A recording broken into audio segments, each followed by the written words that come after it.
see if we get some water out of this little one first, see how much, and then we'll go from there.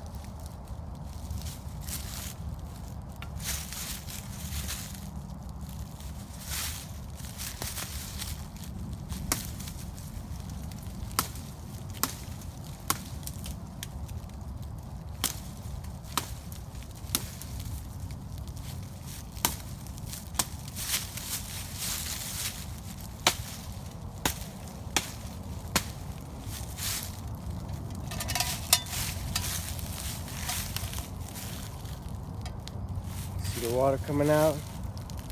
You never want to stick your mouth on a vine. Always let it drip into your mouth if you ain't got a cup. Cause you don't know what's on that bark.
Makes a nice divot.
Foxes rarely trekker.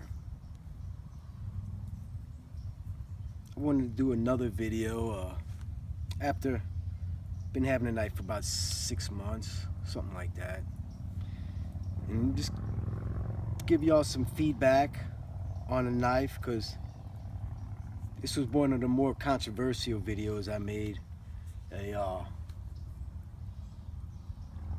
One of the more viewed videos as well. But I'll give y'all some feedback after using it. I brought it with me on a couple trips. During the summer, I used it more. On a couple trips up the river, a couple overnighters. And so I used it plenty. When I first got it, I used it more. I haven't been using it lately, but it's a good chopper. It's a great chopper.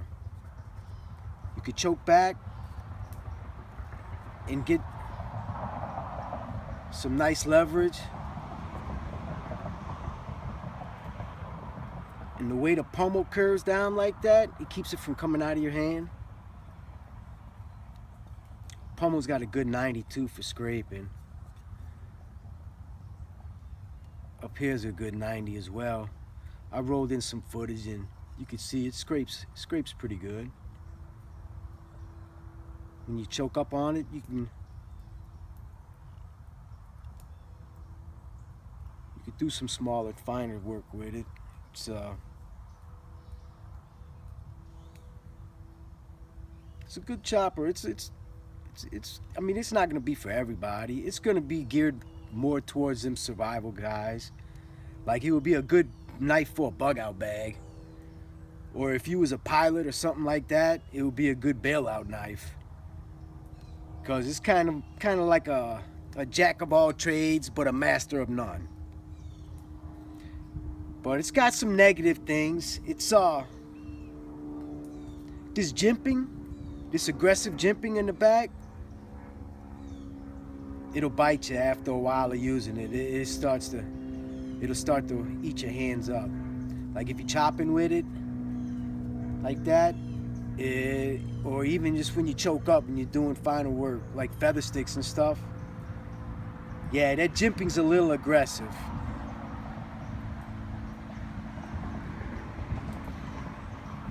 And another thing is, being that it's recurved the way it is, it's gonna make it harder to sharpen in the field. Or harder to sharpen with a stone, period. This Smith diamond rod is what I found that works. That's how I sharpen it. And if you look close, you can see I kind of changed the profile.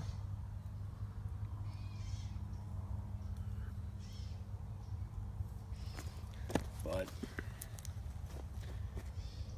yeah, you can get it sharp with this diamond rod.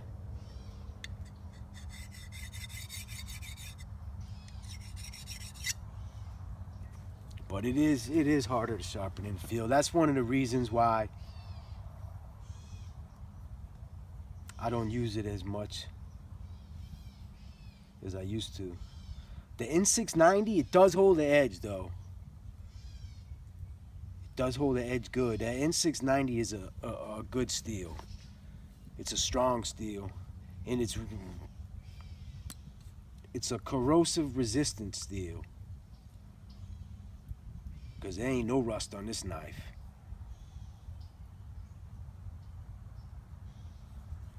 And serrations come in handy for a lot of different things, like making feather sticks. And it works good for cutting rope, cutting any kind of material. It works real good for that.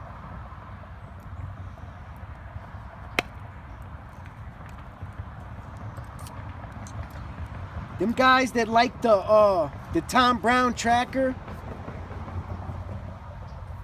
they would like this, because it's in the category of that knife. Either you love it or you hate it. One of the two, you know? Like them guys that like like I said, the guys like the Tom Brown, they would like this knife. It's kind of big for me. That's why I don't use it a lot neither. It's kind of large. And it's just really not practical for doing stuff that I do, like bushcraft stuff. But other than that,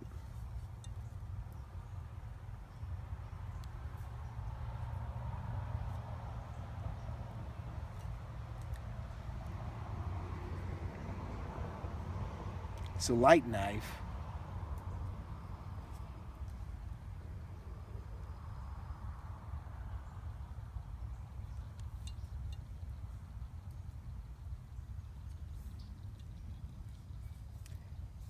Them G10 handles hold up good. The sheath seems to be holding up good, but I'm gonna be honest, I keep the sheath strapped to my bag. I never really wore the sheath much. But it's got a few different carry options.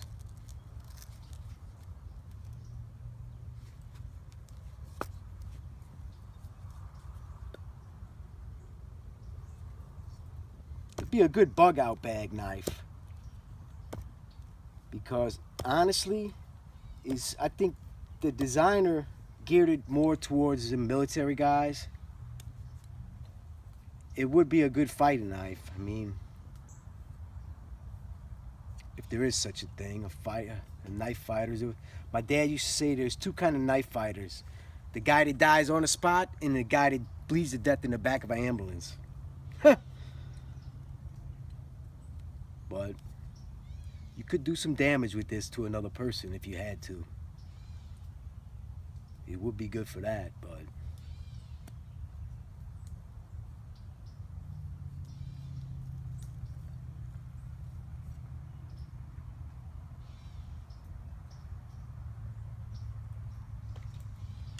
the coating holds up good, because I split a lot of wood with this. I did a lot of batoning with it, and the coating holds up real nice.